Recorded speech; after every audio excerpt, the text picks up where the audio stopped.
Hello to all my elective teachers watching this video. This is a cluster meeting we had on February 20th for the rest of the core subject area teachers.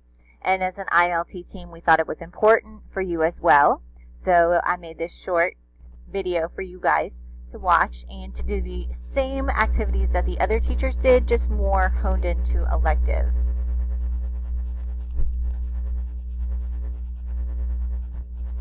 All right.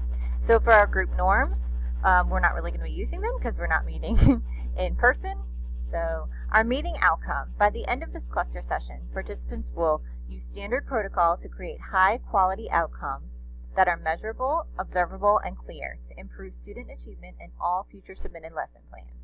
And you'll notice those three different colors and those three different words: observable, measurable, and clear. You'll see that we'll be using those throughout today's lesson.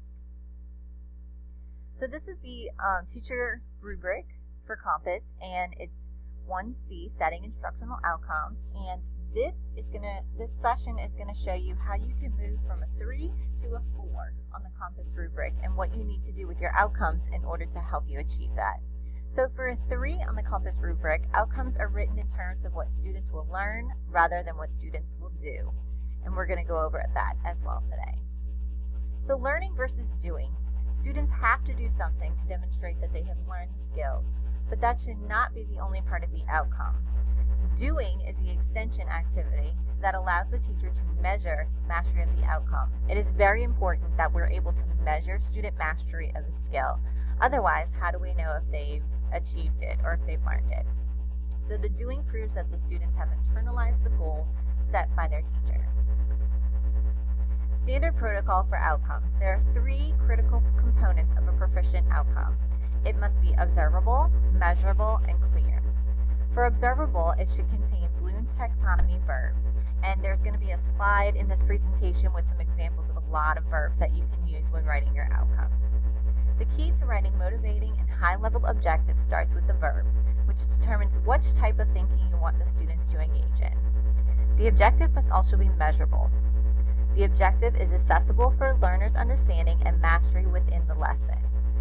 Clear. The objective provides learner outcomes and performance activities.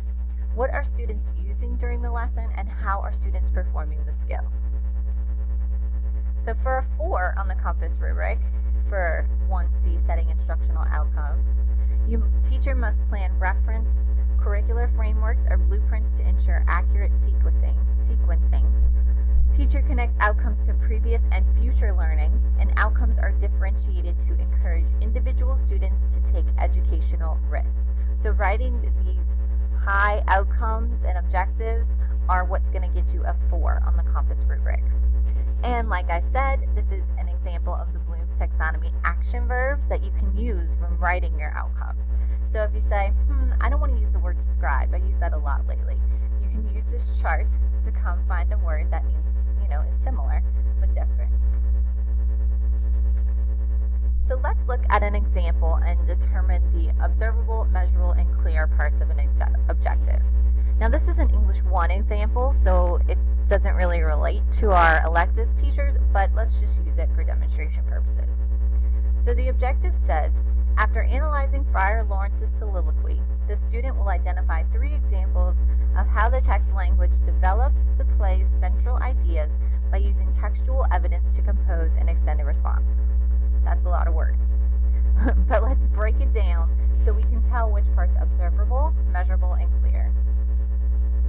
So the observable parts in the objective are the verbs. In this example, we have analyzing, identifying, and compose. Those are the 3 verbs that are used. So these are 3 things that you can observe the students doing. Measurable. How is the outcome accessible? Well, the students are going to identify 3 examples of how the text language develops the play's central idea. That's the measurable part. The good thing about this objective too is this could also be your exit ticket. Of course, you're not just going to assess at the end of a lesson, you're going to assess the students' understanding throughout, but the students could write for their exit ticket 3 examples of how the text language develops the play's central idea. Then you have a clear understanding of whether they got it or not and whether you met your objective. Clear. How will the student perform the skill? by using textual evidence to compose an extended response. That is the clear part of the objective. So this is a math example. I'm not going to go through this one. Alright, so again, there's three main parts of an objective. It should be observable, measurable, and clear. Now for some practice, I put in your Google Classroom objectives revision practice. This is a page of objectives that I actually took from some of your lessons and your unit plans. What you're going to do is you're going to rewrite these objectives if needed, and you're going to color code them, the observable, measurable, and clear parts of the objective.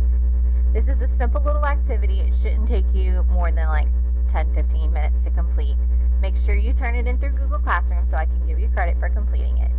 If you have any questions or concerns, or you need some help with that page, I also created a questions section in our Google Classroom. So if you have any questions or you need help from someone, you can go to this section. I opened it for questions. You can edit questions. You can answer somebody else's question. So if you guys just want to chat about it, this is the place where you can do that as well. I've also included a copy of our PowerPoint presentation here in the Google Classroom as well. So if you have any questions about outcomes, you can always ask myself, Ms. Stevens, Ms. Hewlin, Ms. Clay, Ms. Cunningham, our ILT team. We're always willing to help you write clear, concise, measurable objectives. Have a great Mardi Gras break.